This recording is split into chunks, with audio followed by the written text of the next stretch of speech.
Well, get ready, this week's PvZ Madness is going to be top quality. I think it turned out to be some just super wild 7 videos. Anyone who likes my content can now support the channel by like, and those who don't like it can give me a dislike so that I don't get complacent. Let's go! I begin with the pirate ship, which will now take the zombies out of reality into the astral. Know that there is a stone trap on the second lane above, it's needed on the second lane. Place a teleportator mine on the trap, and the stone ball rolls up to it exactly when it hasn't teleported the zombies yet, but they are already affected by it. Then the mine itself is thrown off the deck, there's no explosion, but the teleportation takes place and the zombies are trapped.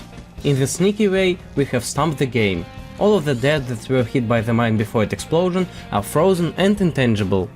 Almost no weapons, frost, wind, almost nothing has any effect on them, unless our handsome time works, but the zombies are sent to the death list after it's landed. That's the kind of first rate wildness. Have you ever seen plants carrying zombies in their arms? No, zombies have not become an object of adoration for plants, just another PvZ madness. I found this funny thing on the beach quite by accident. If the mangolds are standing on the water, the Z-corp that comes at them won't be discarded, but stays in the mangold stems forever. The fact that the Z-corp lands on its stomach makes the whole thing even more comical. The zombie sprawled out on the mangolds like he's on a couch, and everyone present will stand there until their ideal is disrupted by outside interference. It's noteworthy that if the same thing is done on land, the Z-corp will be easily discarded, but on the water such a wild thing happens. To demonstrate the next PvZ Madness we will need a Tombstone and a zombie mage. As you have already realized, we will try to turn such an irregular plant as the Grave Eater into a ship. As a provoking plant behind the Tombstone stands a walnut, and so when the mage decides to turn it into a ship, we plant a Gravebuster on the Tombstone. In that case, the curse flies not at walnut, but specifically at the Eater, and what do we see? A ship is now stomping on the grave. How's that for a result? At the same time, the stone monument looks absolutely intact, though it can't be destroyed by anything now, because it has become intangible. I tried to land another Gravebuster on it, but nothing worked.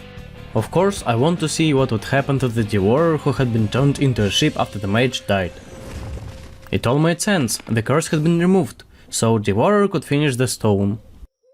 I once managed to move a zombie off the lawn with a pool cage. It turns out that if you test different zombies, you can get all sorts of PvZ madness. For example, you can displace the prospector and that poor guy flew diagonally across the lawn. I think I have a new topic for a full YouTube video. I'm going to move everyone out of the field and see what happens.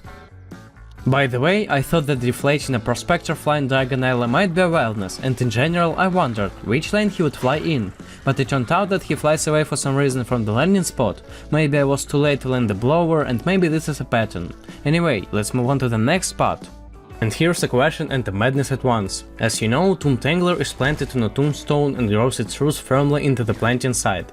The question is, what if you freeze the plant, would the troglobite move it then? The test went very slowly, because it turned out that the slowing vapors of the tangler have an effect on the zombie even when the plant is frozen into the ice. But eventually we did witness the fact that even strong roots can hold a plant in place if it's iced over. By the way, the pink mist visually manifested itself after the push, which clearly confirms what I said about the effect of slowing down in the ice. That was the question, and now the madness. At the root there will now be a vine as well, and then both plants will be frozen at once. In that case we will now see something unexpected.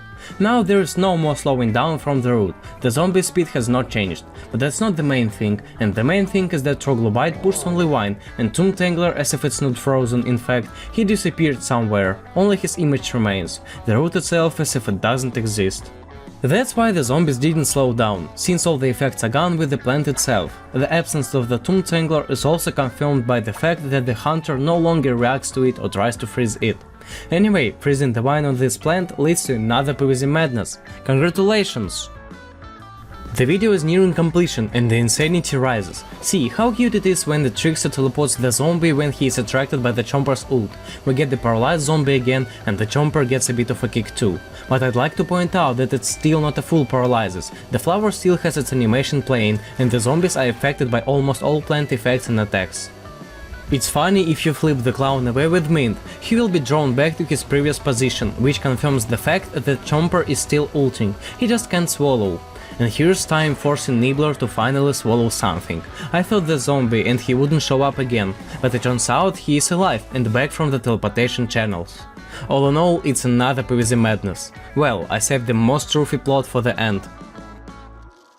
It turns out that not only zombies can come back from the dead, plants can do it too.